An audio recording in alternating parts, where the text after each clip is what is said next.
TB के बीमारी से 5 युवाओं की मौत। रुको जरा। अब कोई टेंशन नहीं।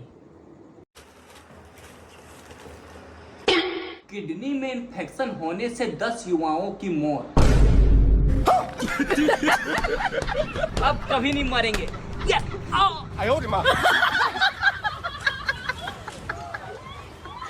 बायां पैर में जख्म होने से 2 लोगों की मौत हो गई।